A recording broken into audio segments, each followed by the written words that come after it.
प्रभु राम देव भगवान अल्लाह खुदा ईश आदि नाम एक ही शक्ति के हैं। वो कैसा है, कहां है, कैसे मिलता है, किसने देखा है? ये प्रश्नवाचक चिन्ह पूर्ण रूप से हटाने के लिए अवश्य सुनिए जगत गुरु तत्वदर्शी संत रामपाल जी महाराज के अमृत वचन, सर्व पवित्र धर्मों के पवित्र शास्त्रों के आधार पर। अब जैसे ये शंकराचार्य गाटा जोड़ रहे हैं, जीव ही ब्रह्म है, जीव ही ब्रह्म है, जीव ही परमात्मा है, और पूजा करें पार्वती की, फिर पार्वती क्या होगी? इनसे पूछा कोई बूढ़ी आत्मा हो तो दुनिया में बेकारी। और भी बहुत से सिरफरे ऐसे हैं, कुछ पंथ चल रहे हैं लोग, जीव ही ब्रह्म है, तू ही परमात्मा है, तू ही परमात्मा है। फिर पूजा किसकी करे? टट्टू की। फिर किस लिए गुरु शिष्य बने बैठे हो जब तू ही भगवान है? तो जीव तो गधा भी है, फिर वो भी भगवान है, इसका मतलब तो है। तो इनकी ना तो कोई आधार किसी वस्तु का, दुनिया को गुमराह करके काल के जाल में फंसा रहे हैं। अब जितने भी कबीर पंथी हैं और ये राधा स्वामी पंथ, धन धन सतगुरु पंथ और ये कृपाल मिशन वाले, सारे एक कुआं का पानी है राधा स्वामी वाले जितने भी। और ये ठेका ले रहे हैं सतलोक और सचखंड का, भगवान का, परमात्मा सतपुरुष का। और सतपुरुष को निराकार बताते हैं, कहते ऊपर तो प्रकाश ही प्रकाश है, चेतन ही चेतन है। वहां जाकर के परमात्मा में आत्मा ऐसे मिल जाती है जैसे समुद्र में बूंद। भले आदमी हो, ये तो ऐसा क्रम होगा जैसे कोई समुद्र में डूब कर मर जा, तो ऐसी कौन सिर में दर्द करेगा, आपत कौन मोल लेगा उसमें जाकर, और वहाँ कोई भी कोई नहीं। फिर वहाँ हम क्या करेंगे जब भगवान नहीं है, हम उसकी तरफ में घूम रहे हैं, परमात्मा में ले उसके दर्शन कराएंगे। जैसे आज जन्म आपने पढ़ा था, श्वेत छतर सिर मुकुट विराज देखत ना उस चेहरे नु, सतलोक में परमात्मा विराजमान है। तो इस प्रकार परमेश्वर ने हम सभी की उत्पत्ति की। हम वहाँ ठाठ से रहा करते थे, सदा बाहर वर्ग से किसी चीज का अभाव नहीं।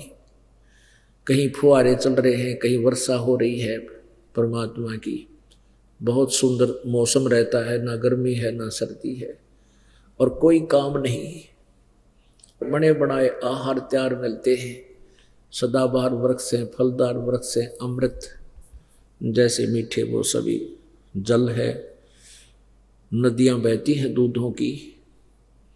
तो हम वहाँ रहा करते थे। हम अपनी नालायकी के कारण इस काल के जाल में फंस गए। वो कैसे फंसे? कुछ दिनों के बाद इस काल भगवान ने, इस क्षर पुरुष ने, ये काल बाद में कहलाएगा, इसको अभी ये दास शर पुरुष कहेगा। शर पुरुष, ज्योति निरंजन शर पुरुष, इसका वास्तविक नाम कैल है, कैल। इसने सोचा कि हम 3 जने एक लोक में, एक द्वीप में, और बाकी सभी अपने अलग अलग द्वीपों में ठाठ से रह रहे हैं। इसने फिर अपनी सोच के अनुसार सोचा कि मैं तपस्या करके पिताजी से, परम पिता परमेश्वर कबीर देव जी से, सत्य पुरुष से अलग स्थान प्राप्त करूंगा। ऐसा ही किया। इसने एक पैर पर खड़ा होकर तपस्या की। हम कैसे फंसे इसके जाल में? जब ये एक पैर पर खड़ा तपस्या कर रहा था, इसने 70 युग के पीरियड तक, जैसे सतयुग, त्रेता, द्वापर, कलयुग, ये 4 युग हैं, 43,20,000 वर्ष के। तो ऐसे ऐसे 70 युग तक इसने तपस्या की, 70 युग। जब ये तपस्या कर रहा था तो हम इसके ऊपर आसक्त हो गए।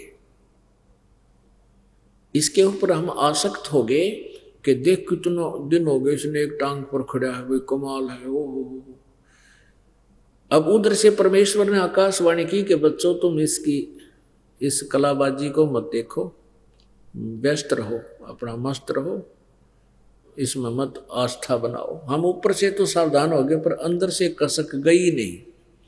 हम इसको हृदय से चांद लाएंगे, अपने मालिक न भूल गए।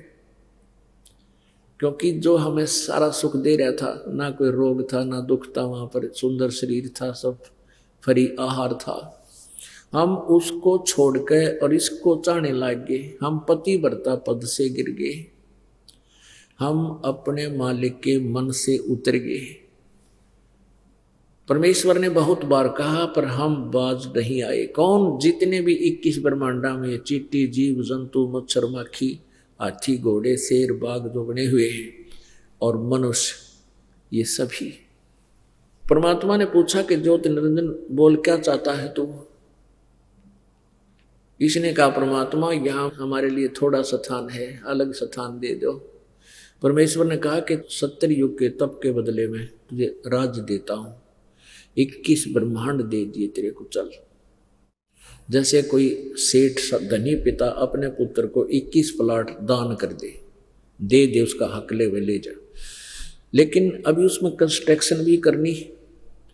ये चारों प्लाटों में घूमता रहा, फिर 21 प्लाटों में घूमता रहा ब्रह्मांडों में। फिर इसने सोचा इसमें कोई रचना हो। रचना की सामग्री भी भगवान से मिल रही।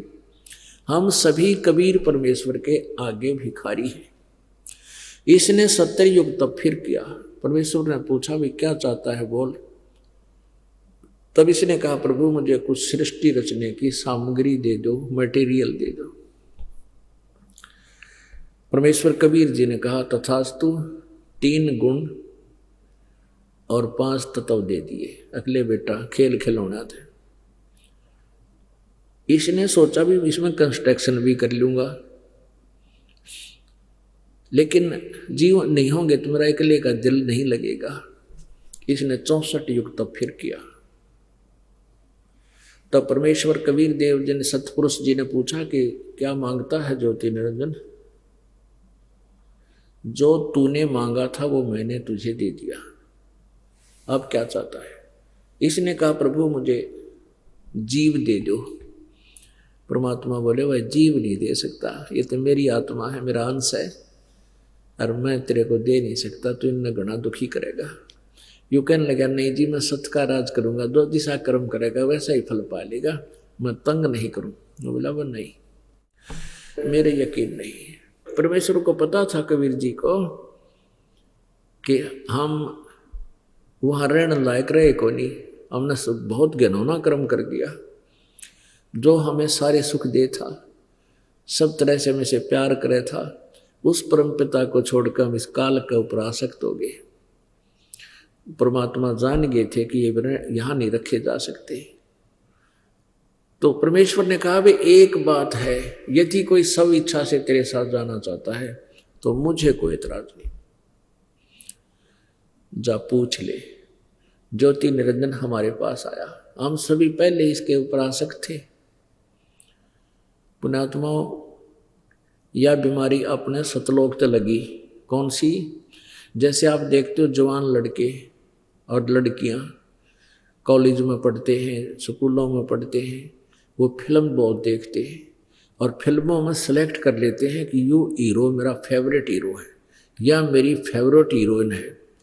वो उछल कूद करे अपने पेट के लिए, रोजी रोटी के लिए, चटक मटक है, और ये फेवरेट बना ले उन्हें। लेना एक ने देने दो। जो यहाँ हिसार में या बरवाला में कोई हीरो, अभिनेता या अभिनेत्री आ जा, इन बोले इन बालकों का देखो वहाँ कट हो जाएगा, इतने कट्ठे हो जाएंगे, कित तो आ जाएंगे, स्कूल कॉलेज भी छोड़ देंगे, और वो 1 किलोमीटर तक स्टेज पर खड़ी दिखाई देंगे वह, और दूर तक कहेंगे वो खड़े। हाँ, लेना एक न देने दो, धक्के खा कर सारा दिन घर आ जाएंगे। बता वो उन के देंगे वह फेवरेट इनको। तो ये बीमारी हमारा वहां से लगी थी। यो अपने लिए डले ढो रहा था और हम इसने चाण लाएंगे। तो जो ही ये हमारे पास आया, हम तो पहले इस पर आसक्त थे, चारों तरफ मंडराए गए इसके। तो इसने कहा कि पिताजी से मैंने ऐसे ऐसे 21 ब्रह्मांड प्राप्त किए हैं, मेरे साथ चलोगे?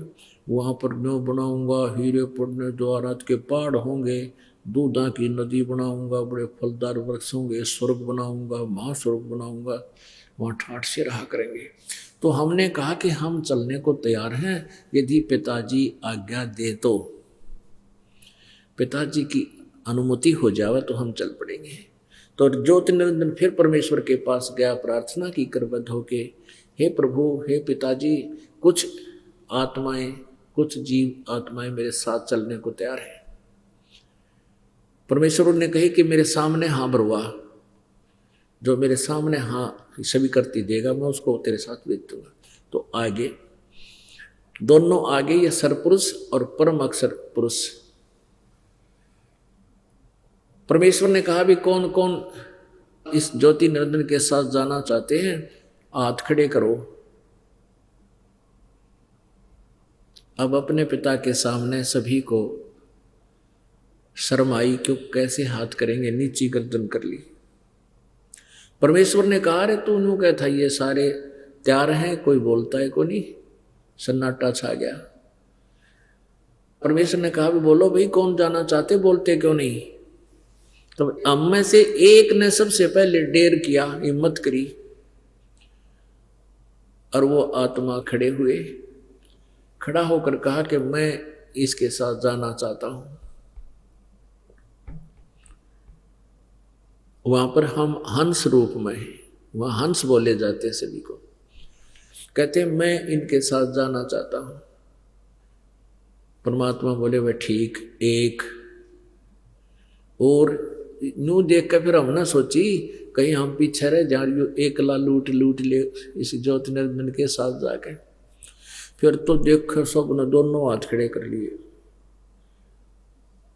ये असंख्यों प्राणी, परमात्मा ने कहा कि भी ठीक है, ये जितने भी तेरे साथ जाना चाहते हैं इनके नंबर मैंने नोट कर लिए और मैं अपने हिसाब से इनको भेज दूंगा तेरे पास, सारे चले जाए। तू जा अपने ब्रह्मांड, ये किस ब्रह्मांड पहले सतलोक में ही थे, ये वापस आ गया, वहीं चला गया।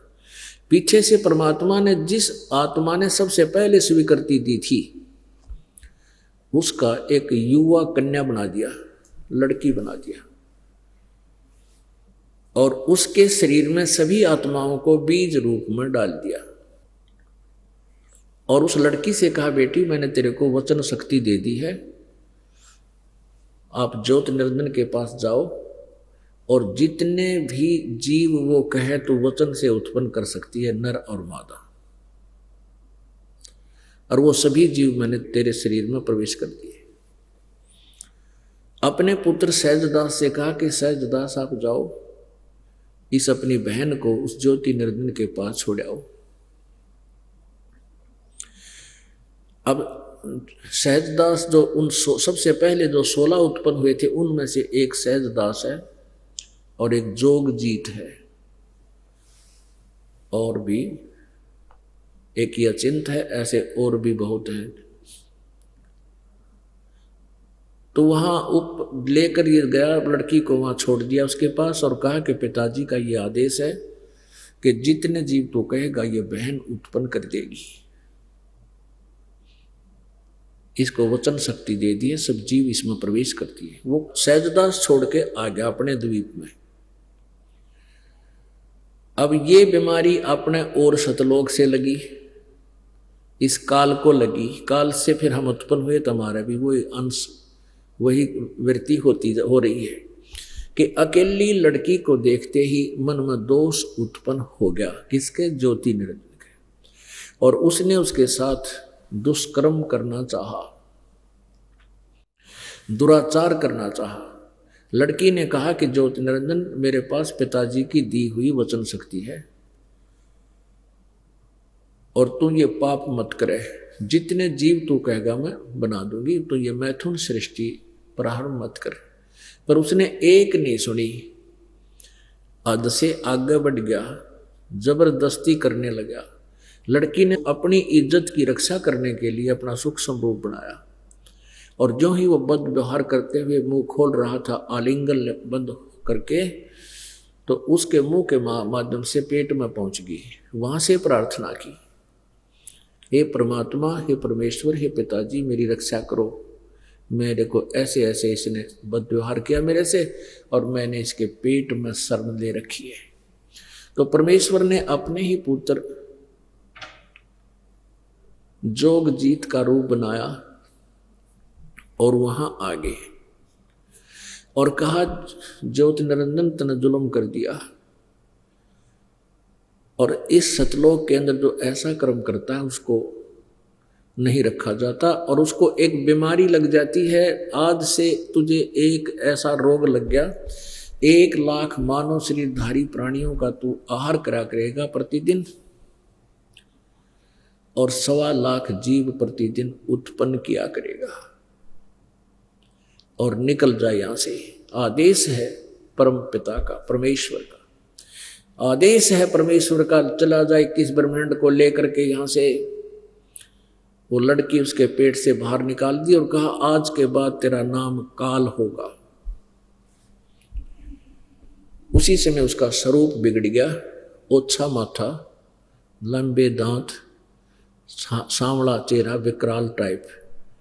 और वहां से इन दोनों को, दुर्गा को और इस शर पुरुष को समेत 21 ब्रह्मांड के निकाल दिया। ये वहां से सतलोक से चलकर 16 शंख कोस दूर आकर अब पर रुक गए और यहां फिर चक्कर काटने लगे। अब ज्योति निरंजन ने कहा कि दुर्गा, अब मेरा कौन के बिगाड़ेगा, मेरे को जो सजा मिलनी थी मिल गई, अब मनमानी करूंगा। फिर उसने जबरदस्ती उस लड़की से करनी चाहिए। उसने फिर यही याचना की पर नहीं माना, हद से ज्यादा बढ़ गया। उसने अपनी नख रेखाओं से, अपने नाखूनों से वो स्त्री इंद्री बनाई और शादी की। दुर्गा से जो है 3 पुत्र उत्पन्न किए, रजगुण युक्त ब्रह्मा जी, सतगुण युक्त विष्णु जी और तमगुण युक्त शिव जी को बनाया। इस काल भगवान ने 21वें ब्रह्मांड के सबसे ऊपर के स्थान पर 3 स्थान बना रखे हैं।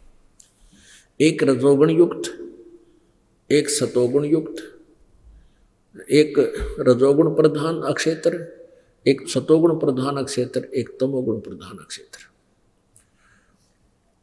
अब रजोगुण प्रधान अक्षेत्र की डेफिनेशन बताते हैं आप जी को। जैसे एक मकान में 3 कमरे हों, 3 कक्ष, एक कक्ष में चित्र लगा रखे हो, अश्लील चित्र, अर्धनग्न शरीर, तो वहां जाते ही मन में विकार ऑटोमेटिकली आएंगे, और जब तक वहां रहेगा उन पर नजर रहेगी, मन में दोष पैदा रहेगा, ऐसा स्वभाव बन जाएगा।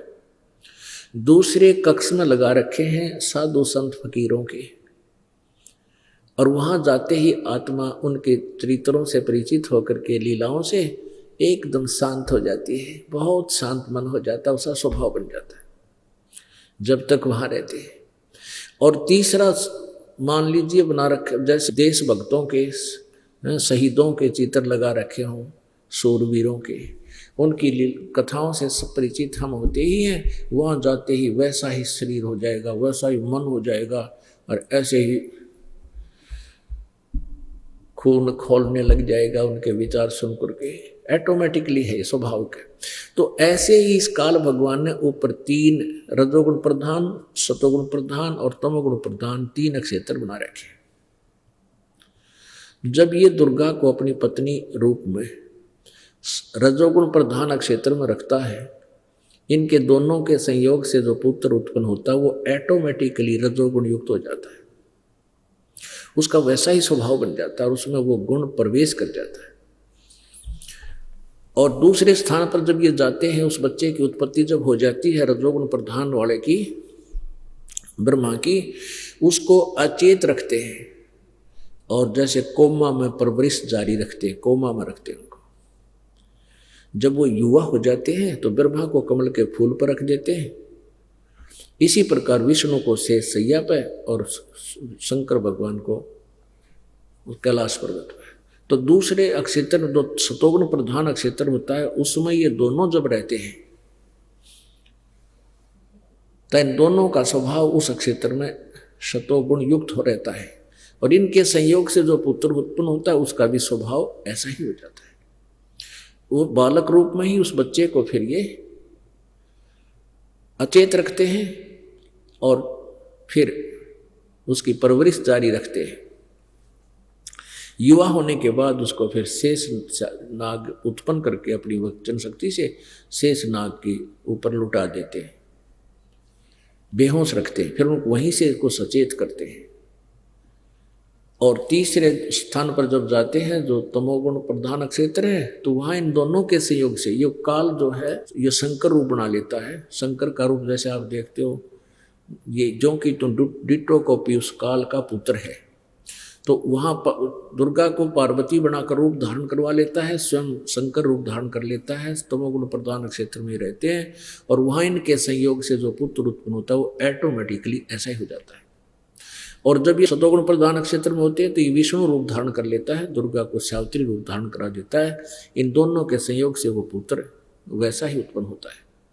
ऐसे ही रजोगुण प्रधान क्षेत्र में होते हैं तो ये ब्रह्मा रूप धारण कर देता है, 5 मुंह वाला, और दुर्गा को सावित्री रूप धारण करा लेता है। इनके संयोग से जो पुत्र उत्पन्न होता है वो उसी का हम सकल हो जाता है। इस प्रकार ये तीनों पुत्रों की उत्पत्ति करता है। जब ये बच्चे बड़े हो जाते हैं तो इनको अलग अलग सचेत कर देता है। ब्रह्मा को कमल के फूल पर, विष्णु को शेष नाग की सैया पर, और वहीं से उसके नाभि कमल से एक फूल निकाल देता है। फूल के ऊपर वो ब्रह्मा ने बैठा दिए, फिर वो सचेत कर दिए। फिर वो नीचे उतरा ब्रह्मा, वहाँ विष्णु सोया पाया, वो फिर उसमें से एक भूतनी निकली। ब्रह्मा के अंदर दुर्गा ने अपना अन्य रूप बनाकर विष्णु जी को बेहोश कर रखा था, ऐसे ब्रह्मा को कर रखा था, तो उनमें से निकल गई तो वो सचेत हो गए। ऐसे विष्णु जी के शरीर से ये दुर्गा फिर निकली तो ऊपर आकाश में खड़ी होगी, वो विष्णु जी सचेत हो गया। इतने में शंकर जी भी वही भेज दिया, प्रेरित करके, सचेत करके। अब ये तीनों इकट्ठे हो गए। फिर ये दुर्गा ने कहा कि तुम तीनों, ऊपर से एक विमान भेजा काल ने कि इनकी फड़क निकाल दे अभी। कहीं ये फिर आगे चल के अपने आप को भगवान मान बैठे और सृष्टि रचना ना करें, कोई बकवाद करने लग जाए। तो उसने इस दृष्टिकोण से ऊपर से एक विमान आया। दुर्गा ने कहा कि पुत्रों तुम अपना अपना काम संभालो। ब्रह्मा सृष्टि करेगा, विष्णु सतिथि करेगा और शिव जी संहार करेगा। इन्होंने कहा कि सब जगह जल ही जल है, हम किसकी सृष्टि सतिथि संहार कैसे करेंगे। आकाश से एक विमान आया। दुर्गा ने कहा तुम तीनों इसमें बैठो, तुम्हारी ऊपर की सैल कराती हूँ। तीनों उसमें बैठ गए। दुर्गा ने अपनी शक्ति से उनको आकाश में विमान भेज दिया। ये देवी पुराण 3 स्कंद अध्याय नंबर 5, 6, 7 में वर्णन है। तो ऊपर आकाश में जब विमान गया तो ब्रह्मलोक में पहुंचा।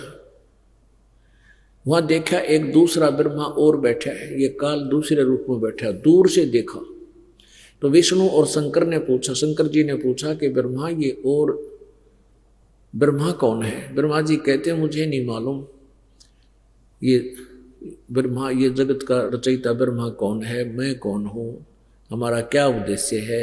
मेरा दिमाग चक्कर काट गया। वहां से फिर और हमारा विमान आगे गया तो वहां एक त्रिनेत्रधारी और शिव जी निकला जो नंदी वृषभ पर बैठा था। उसको देखकर हमारे साथ, ब्रह्मा जी बता रहे हैं, उसको देखकर हमारे साथ बैठा हुआ बैठे शंकर जी का, जो हमारा भाई शंकर है, इसका सिर चक्कर काट गया कि और शिव जी कौन है, शंकर कौन है। फिर हम आगे को चल दिए। आगे देखा तो एक विष्णु और पाया, एक लक्ष्मी और बैठी देखी। इसके बाद फिर ये आगे चले गए, वहां दुर्गा मिली। अपने आत्माओं, ये जो कथा दास ने सुनाई थी, परमात्मा ने 600 वर्ष पहले बताई थी कि माँ अष्टंगी, पिता निरंजन, ये जम दारुण वंशन अंजन।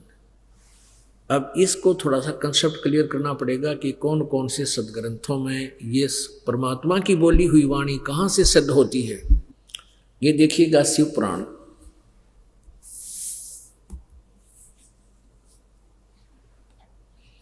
संक्षिप्त शिव पुराण, सचित्र मोटा टाइप, केवल हिंदी।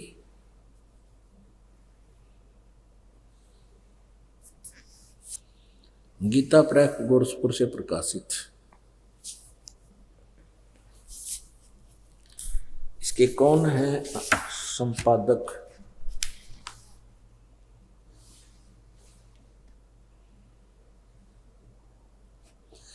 हनुमान प्रसाद पोदार।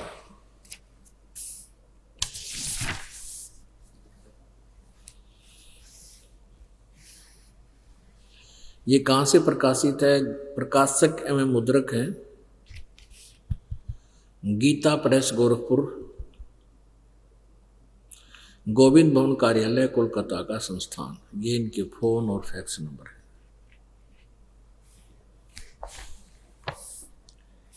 इसके 98 पृष्ठ पे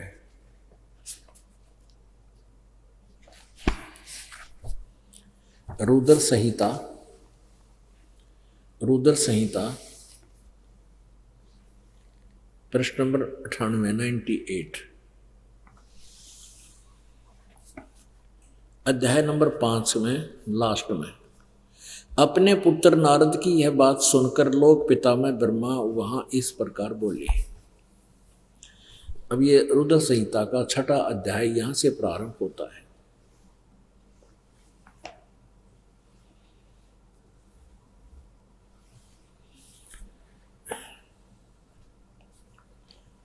ब्रह्मा जी ने कहा, ब्रह्मन देव शिरोमणि, अपने पुत्र नारद से ब्रह्मा जी बता रहे हैं, तुम सदा समस्त जगत के उपकार में लगे रहते हो।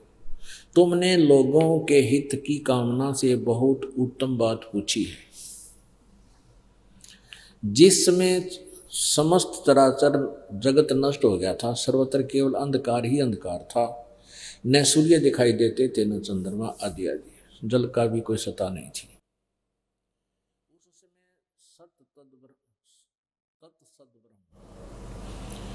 उस समय तत् वह सद्ब्रह्म, सद्ब्रह्म माने सत्पुरुष, ब्रह्म कहो चाहे पुरुष कहो, सत्य माने सत्पुरुष, वह सत्पुरुष।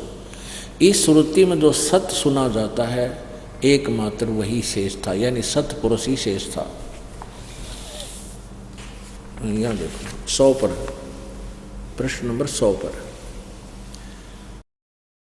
जिस परब्रह्म के विषय में ज्ञान और अज्ञान पूर्ण उक्तियों द्वारा इस प्रकार विकल्प किए जाते हैं, उसने कुछ काल के बाद द्वितीय की इच्छा प्रकट की। उसके भीतर एक से अनेक होने का संकल्प उदित हुआ। तब उस निराकार परमात्मा ने अपनी लीला शक्ति से अपने लिए मूर्ति यानी आकार की कल्पना की। जो मूर्ति रहित वह परब्रह्म है, परम ब्रह्म है, उसकी मूर्ति भगवान सदाशिव हैं। अर्वाचीन और प्राचीन विद्वान उन्हीं को ईश्वर कहते हैं। उस समय एकाकी रहकर सब इच्छानुसार विहार करने वाले उन सदाशिव ने, ये सदाशिव काल है, अपने विग्रह से, शरीर से, विग्रह माने शरीर से, स्वयं ही एक स्वरूप भूता शक्ति की सृष्टि की, जो उनके अपने शरीर अंग से कभी अलग होने वाली नहीं थी, यानी उनके अंदर थी या दुर्गा। अब ब्रह्मा ने परमात्मा से ज्ञान सुना था, फिर वह बात माननी को ना, अब खिचड़ी बना कर बता रहा है। उस पराशक्ति को प्रधान प्रकृति गुणवती माया बुद्धि तत्व की जननी विकार रहित बताया गया है। वह शक्ति अंबिका कही गई है, जो सदाशिव के पेट से निकली है ना, शरीर से, उसके बारे में बता रहा ब्रह्मा। उसको प्रकृति सर्वेश्वरी त्रिदेव जननी, ओह, तीनों देवताओं की माता त्रिदेव जननी, ब्रह्मा विष्णु महेश को उत्पन्न करने वाली नित्या और मूल कारण कहते हैं, सदाशिव द्वारा प्रकट की गई। अब सदाशिव काल को कहते हैं, आगे दिखाएंगे। उस शक्ति के 8 भुजाएं है, अष्टंगी दुर्गा स्पष्ट हुई। नाना प्रकार के आभूषण उसके श्री अंगों की शोभा बढ़ाते हैं। वह देवी नाना प्रकार की गतियों से संपन्न है और अनेक प्रकार के अस्त्र शस्त्र धारण करती है। Clear concept. एकाएकनी होकर भी वह माया संयोग वसात अनेक हो जाती है। वे जो सदाशिव हैं उन्हें परम पुरुष ईश्वर शिव शंभु और महेश्वर कहते हैं। यहां देखिएगा, अब वो अपने सारे अंगों में भस्म रमाए रहते हैं उन काल रूपी ब्रह्म ने। ओहो, उन काल रूपी ब्रह्म ने एक ही समय शक्ति के नाथ नहीं साथ है। अब ये काल रूपी ब्रह्म भी इस सदाशिव कहो, ब्रह्मा विष्णु महेश का पिता कहो, चाहे काल कहो, चाहे सरपुरुष कहो, ये क्लियर हो गया। काल रूपी ब्रह्म ने एक ही समय शक्ति के साथ, ये नाथ नहीं है, शक्ति के साथ शिवलोक नामक अक्षेत्र का निर्माण किया था।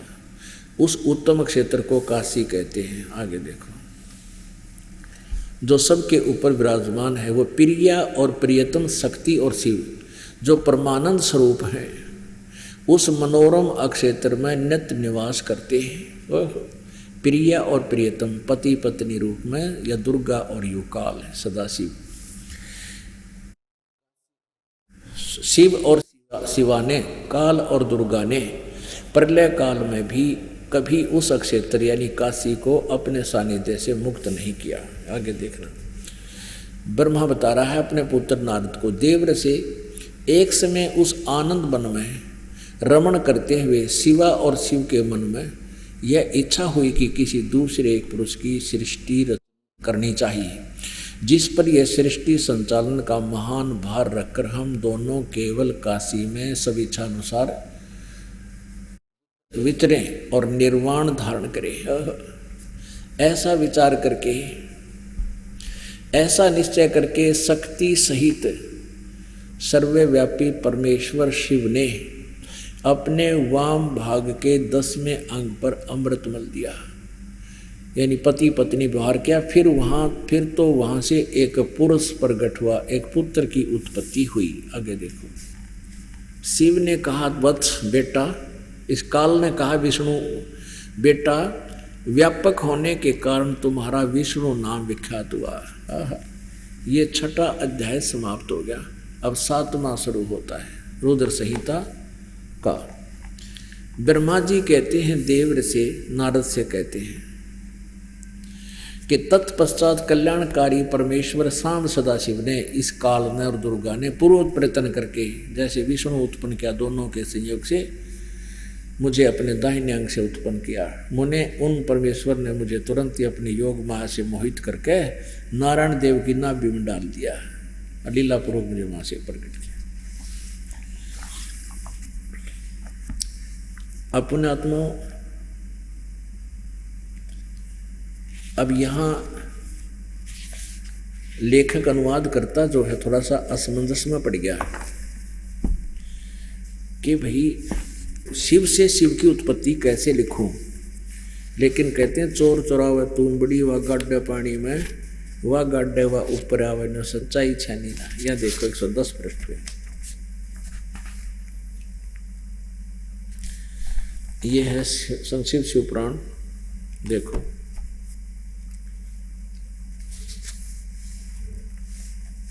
और ये 9वां अध्याय। इस प्रकार ब्रह्मा विष्णु और रुद्र इन 3 देवताओं में गुण हैं, रजगुण ब्रह्मा, सतगुण विष्णु, तमगुण शिव। रुद्र कहो चाहे महेश कहो, परंतु शिव ये इनसे न्यारा जो इनका पिता है वो गुणातीत माने गए हैं। अब क्लियर कंसेप्ट 25 और 26 पृष्ठ करेगा कि इन तीनों से भी न्यारा एक और है जो काल है। एक समय ब्रह्मा और विष्णु में एक झगड़ा हो गया इस बात पे। ब्रह्मा कहे विष्णु जी को मैं तेरा बाप, विष्णु जी कहता मैं तेरा बाप। इन दोनों का खूब लठ बजा। इनके बीच में काल ने, इनके पिता ने एक तेजो में स्तंभ खड़ा कर दिया, एक पिलर सा खड़ा कर दिया तेजो में, बहुत लंबा चौड़ा। ये लड़ना छोड़ के उसके ऊपर नीचे चल पड़े। किसी ने देखा कितना लंबा चौड़ा है। फिर काल आ गया वहाँ पर, इनको समझाने लग गया। फिर इन्होंने पूछा, कुछ प्रश्नोत्तरी की, तो क्या बताते हैं ये देखिएगा। प्रश्न नंबर 25 पे संक्षिप्त शिवपुराण, प्रश्न नंबर 25 पे, और ये है विद्वेश्वर संहिता। विद्वेश्वर संहिता ये है इनका वो ब्रह्मा विष्णु महेश के, ब्रह्मा और विष्णु के बीच में स्तंभ खड़ा कर दिया काल ने। तो इन्होंने यहाँ पूछा, ब्रह्मा विष्णु ने पूछा, प्रभु सृष्टि आदि 5 कर्तों के लक्षण क्या क्या हैं, यह हम दोनों को बताइए।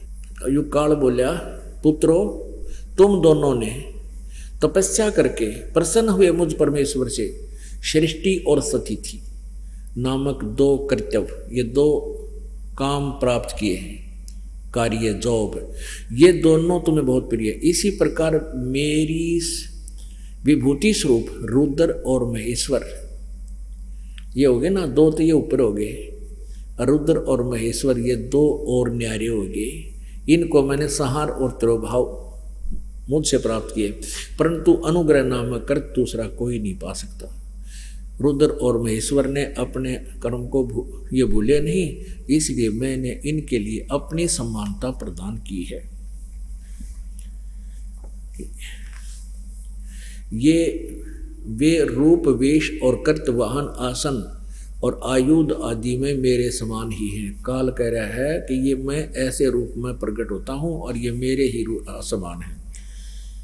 अब यहां क्लियर करना पड़ेगा पुण्यात्माओं कि ये काल बोल रहा है और इसी ने गीता बोली थी। ये देखना आगे इसी पे 26 पृष्ठ है, ये विद्वेश्वर संहिता का। ये काल बोल रहा है, मैंने पूर्व काल में अपने स्वरूप भूत मंत्र का उपदेश किया है जो ओंकार रूप में प्रसिद्ध है। ओम, ओंकार कहते हैं ओम को, और वह मंगलकारी मंत्र है, महामंगलकारी मंत्र है। सबसे पहले मेरे मुख से ओंकार ओम प्रकट हुआ जो मेरे स्वरूप का बोध कराने वाला है। ओंकार वाचक है, मैं वाच्य हूँ, यह मेरा मंत्र है, यह मंत्र मेरा स्वरूप ही है। प्रतिदिन ओंकार यानी इस ओम का निरंतर स्मरण करने से मेरा ही सदा स्मरण होता है। अब देखना ध्यान से, मेरे उत्तरवर्ती मुख से आकार का, पश्चिम मुख से उकार का, दक्षिण मुख से मकार का, पूर्ववर्ती मुख से बिंदु का तथा मध्यवर्ती मुख से नाद का प्राकट्य हुआ है। ये 5 हो गए। एक तो ये आकार, उकार, मकार, बिंदु और नाद, ये 5 हो गए। इस प्रकार 5 अवयवों से युक्त ओंकार का विस्तार हुआ है।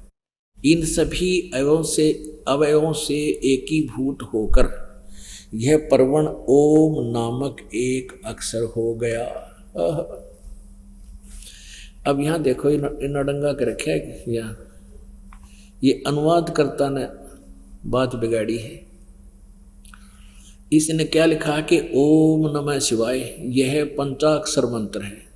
और ये 5 अक्षर तो डिफाइन कर दिए इसने ऊपर कि मेरे ये मंत्र हैं आकार। इस ओम मंत्र में ये 5 मंत्र हैं, 5 मंत्र का ये ओम बनता है। उकार, आकार, उकार, मकार, बिंदु और नाद, ये समझ गया। इस प्रकार सभी इन सभी अवयवों से एकीभूत होकर 5 अवयवों से युक्त ओंकार निरंतर हुआ है, विस्तार हुआ। ओंकार का विस्तार 5 अवयवों से, 5 मंत्रों से, इन सभी अवयवों से एकीभूत होकर ये परवण ऐसा हो गया। और ये के अड़ंगा देख, ये मूल संस्कृत में नहीं है, इसने ब्रैकेट कर रखा है। ये ओम नमः शिवाय अनुवादकर्ताओं ने बात बिगाड़ दी और श्रद्धालुओं ने ये हिंदी पढ़ी और ओम नमः शिवाय का रगड़ा ला दिया। ओम नमः शिवाय, ओम, ये मंत्र गलत है, ये मंत्र है ही नहीं जाप करना। इसने अब यदि आपको मूल संस्कार दिखाऊं तो उससे और कंसेप्ट क्लियर हो जाता। अब इससे स्पष्ट हो गया कि ब्रह्मा विष्णु महेश का जन्म दुर्गा और काल रूपी भगवान के संयोग से पति पुत्री व्यवहार से हुआ। और ये परमेश्वर ने 600 वर्ष पहले बताया था, आज नहीं। लेकिन उस समय इन नकलियों ने, इन अज्ञानियों ने परमात्मा की इस अमर वाणी को ऊपर नहीं आने दिया। वो क्या कहते थे कि कबीर अशिक्षित है। कबीर अक्सर ज्ञान नहीं जानता, ये ब्रह्मा विष्णु महेश की आलोचना करता है। ये दुश्मन है हिंदू समाज का, ये ब्रह्मा विष्णु महेश को जन्म मृत्यु वाला बताता है। और पुण्यात्माओं, ये ब्रह्मा विष्णु महेश स्वयं स्वीकार करते हैं हमारा जन्म और मृत्यु होता है। पुण्यात्माओं, सौभाग्य है आपका, परमात्मा ने बुद्धि दी, प्राणी को ये प्रोजेक्टर बन गए, इलेक्ट्रॉनिक मीडिया बन गया, ये अपना काम आओगा, आप जी का काम आओगा। परमात्मा का ये सारा जो कुछ मालिक ने दिया है, एक दिन पूरे विश्व में ये हाथों हाथ सच्चाई मिलेगी, सदग्रंथ आपके रूबरू होंगे। सब पुण्यात्मा एकदम फड़क कर दूसरे पंथों को त्याग कर परमात्मा की सत्य भक्ति करके अपने उस स्थान पर चलेगी जहाँ से हम आए थे, जहाँ कोई दुख नाम की वस्तु नहीं है, सुख ही सुख है। अब देखिएगा, ये श्रीमद् देवी भागवत गीता प्रेस गोरखपुर से प्रकाशित है।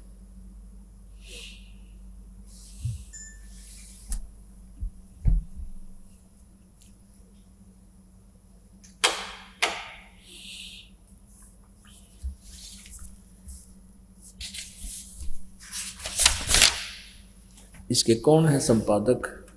हनुमान प्रसाद पोदार, चिमनलाल गोस्वामी। ये गीता प्रेस गोरखपुर से प्रकाशित है। प्रकाशक एवं मुद्रक हैं गीता प्रेस गोरखपुर, गोविंद भवन कार्यालय कोलकाता का संस्थान। अब इसके 123 पृष्ठ पर आपको दिखाते हैं। तीसरा सकंद 123 पृष्ठ। विष्णु जी अपनी माँ दुर्गा की महिमा सुना रहे हैं। तुम शुद्ध स्वरूपा हो, ये सारा संसार तुम इसे उद्वासित हो रहा है। मैं ब्रह्मा और शंकर, हम सभी तुम्हारी कृपा से विद्यमान हैं। हमारा तो आविर्भाव माने जन्म और तिरोभाव माने मृत्यु हुआ करता है। केवल तुम ही नित्य हो, जगत जननी हो, प्रकृति और सनातनी देवी हो। हमारा तो जन्म और मृत्यु होता है। प्रकृति दुर्गा को भी कहते हैं। भगवान शंकर बोले, देवी यदि महाभाग विष्णु तुम ही से प्रकट हुए हैं तो उनके बाद उत्पन्न होने वाले ब्रह्मा भी तुम्हारे ही बालक हुए। फिर मैं तमोगुणी लीला करने वाला शंकर क्या तुम्हारी संतान नहीं हुआ? अर्थात मुझे भी उत्पन्न करने वाली तुम ही हो। सिवे संपूर्ण संसार की सृष्टि करने में तुम बड़ी चतुर हो। इस संसार की सृष्टि, स्थिति और संहार में तुम्हारे गुण सदा समर्थ हैं। उन्हीं तीनों गुणों से उत्पन्न ब्रह्मा विष्णु एवं शंकर, रजगुण ब्रह्मा, सतगुण विष्णु, तमगुण शिव जी, नियमानुसार कार्य में हम तत्पर रहते हैं। अब इससे हो गया क्लियर कंसेप्ट। दुर्गा पुराण में ये स्वयं स्वीकार करते हैं हमारा जन्म और मृत्यु होता है, और मैं रजगुण, तो हमारी माता है, हम आपके पुत्र हैं। रजगुण ब्रह्मा है, सतगुण विष्णु, तमगुण शिव जी।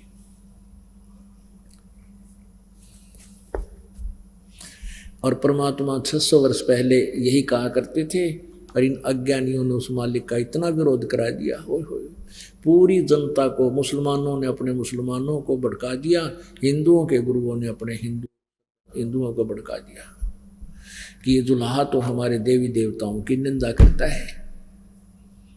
और जो ये विद्वान कहा कर कहलाते थे, आज तक हमें नहीं बता सके पुराणों में क्या लिखा है,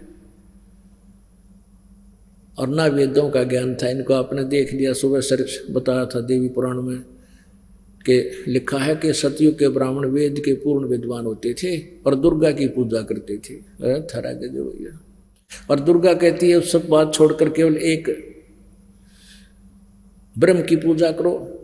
7वें सकंद में 562 पृष्ठ पे, 63 पृष्ठ पे। और वो ब्रह्म लोक में रहता है, उसका ओम मंत्र है, नथिंग एल्स। और कोई पूजा मत करो, किसी मंत्र का जाप मत करो।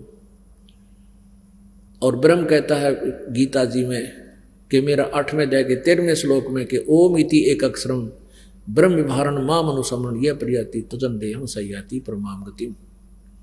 मेरा केवल एक ओम अक्षर है, एक अक्षर ओम है। और वही गीता, इसमें भी आपने शिव पुराण में देखा, वो खुद कह रहा है कि मेरा एक ओंकार परवण ओम मंत्र है जो 5 अवयवों से बनकर एक अक्षर हो गया। अब परमात्मा क्या कहा करते थे, मोती मुक्ता दर्शत नाही, ये जग है सब अंदरे, दिखत के तो नैण चश्म, इनको फेरा मोतिया बंदरे। जिसके सफेद मोतिया बिंद हो जाता है उसकी आंखें बड़ी स्वस्थ दिखाई देती है, पर उसको दिखता कुछ नहीं। ऐसे ये महाविद्वान दिखाई दिया करते थे, संस्कृत बोला करते थे, इनको मैं ऋषि की पदवी दे रखी थी, इनको वेदों और पुराणों का कह का ही पता नहीं था।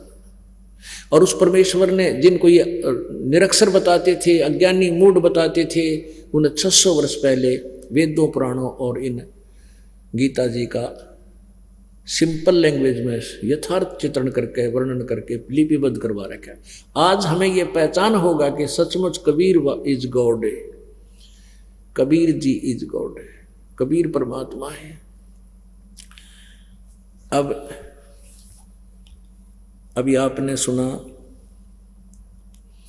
धर्मदास ये जग बोराना, कोई ना जाने पद निर्वाणा, यही कारण मैं कथा पसारा, और जग से कहिए एक राम न्यारा। न्यारा राम का आपको पता लग गया, ये तत्व ज्ञान की कुंजी है, ये सृष्टि रचना।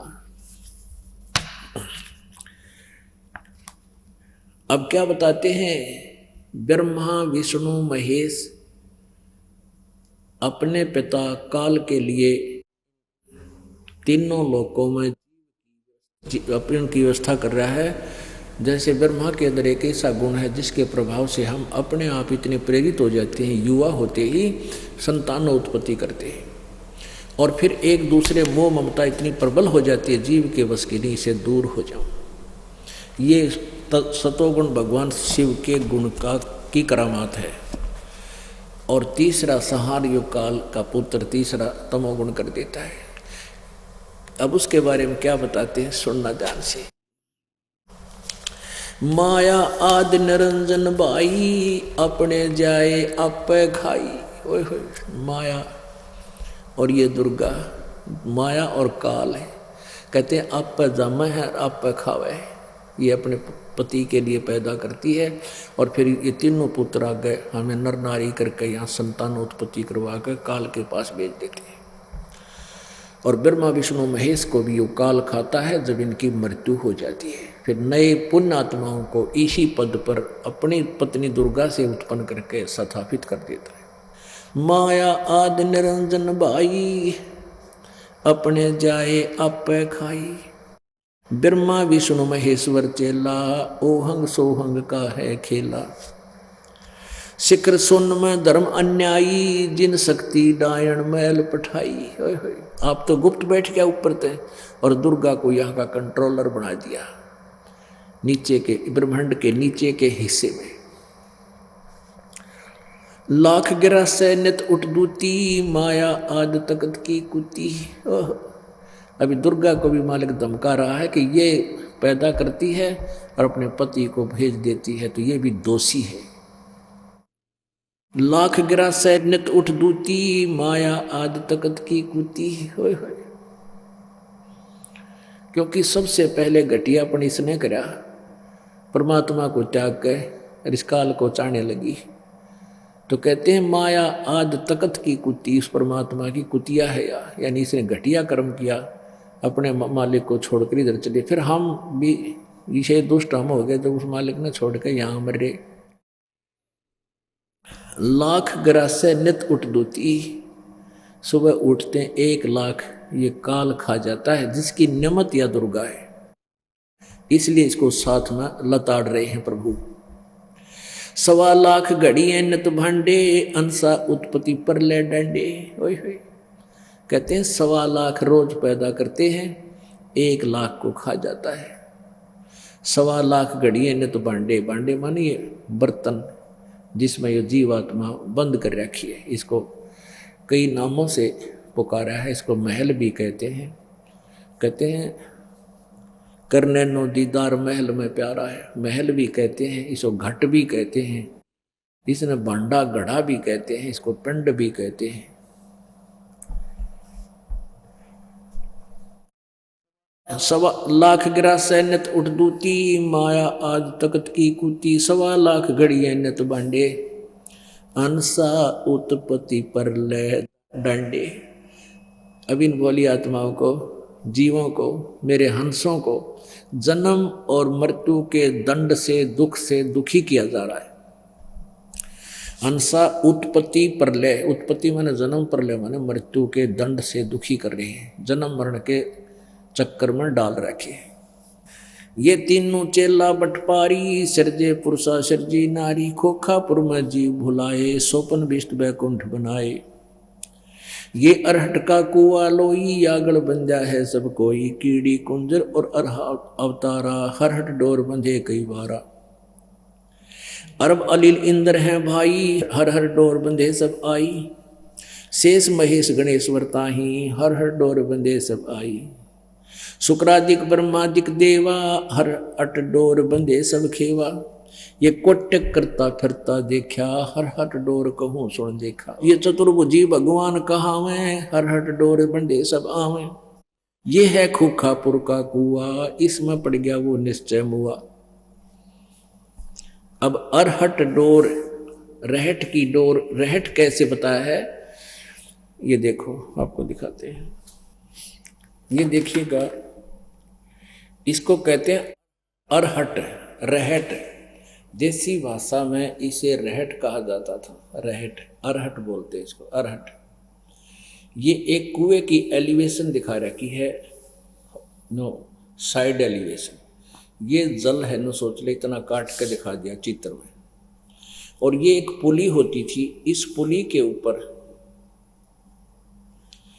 ये एक पुली होती है, पहले होते थे रेट, इसमें ऐसे गिरारी टाइप से लगे होते थे। इसके ऊपर एक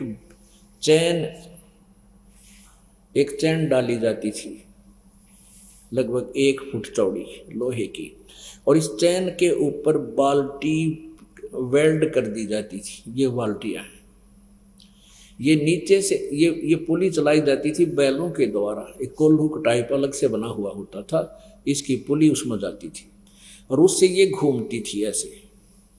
इसके घूमने से चैन चलती थी और नीचे से बाल्टी पानी से भरकर आती थी और ऊपर आकर यहाँ खाली होती थी। यहाँ से ये खेतों में सिंचाई के लिए जल चला जाता था। तो नीचे से भर के आई, ऊपर खाली होगी, नीचे से भर के आई, ऊपर खाली होगी, नीचे से भर के आई, ऊपर खाली होगी। इसको अरहट डोर कहते हैं, अरहट का कुआ लोई, अरहट का कुआ। ये अरहट का कुआ लोई, यागड़ बंजा है सब कोई। ये चीटी, चिट्टी कीड़ी, कीड़ी कुंजर, कुंजर माने हाथी, कीड़ी कुंजर और अवतारा, हरहट डोर बंधे कई बारा। ये अवतार ब्रह्मा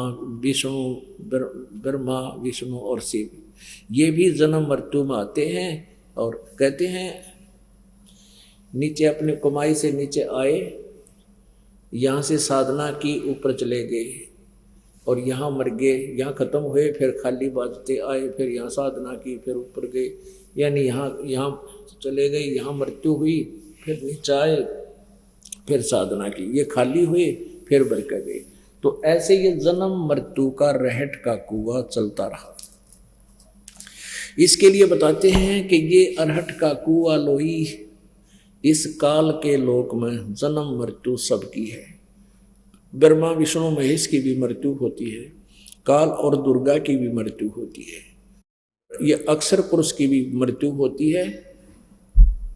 लेकिन परम अक्षर पुरुष यानी परमेश्वर सतलोक सतपुरुष के स्वामी की, सतपुरुष की कभी मृत्यु नहीं होती, वो अविनाशी परमात्मा है। अब क्या बताते हैं, ब्रह्मा विष्णु महेश्वर माया और धर्मराया कहिए, इन पांचों मिल पर पंच बनाया, वाणी हमरी लहिए। क्या बताते हैं कि ब्रह्मा विष्णु महेश्वर और माया और यो काल, इन पांचों ने मिलकर तुम्हें यहां फंसा रखा है।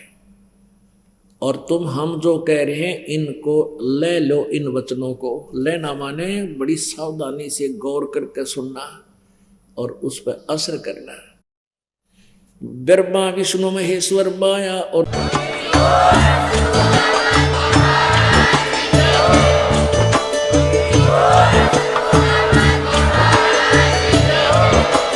आप सुन रहे थे जगत गुरु तत्वदर्शी संत रामपाल जी महाराज जी के मंगल प्रवचन। अधिक जानकारी के लिए विजिट कीजिए हमारी वेबसाइट www.jagatgururampalji.org। संत रामपाल जी महाराज जी के शुभ आशीर्वाद से पूरे विश्व भर में 500 से भी ज्यादा नाम दीक्षा केंद्र हैं, जिन पर संत रामपाल जी महाराज जी द्वारा ऑनलाइन निशुल्क नाम दीक्षा दी जा रही है। अपने नजदीकी नाम दीक्षा केंद्र का पता करने के लिए संपर्क करें 8222880541।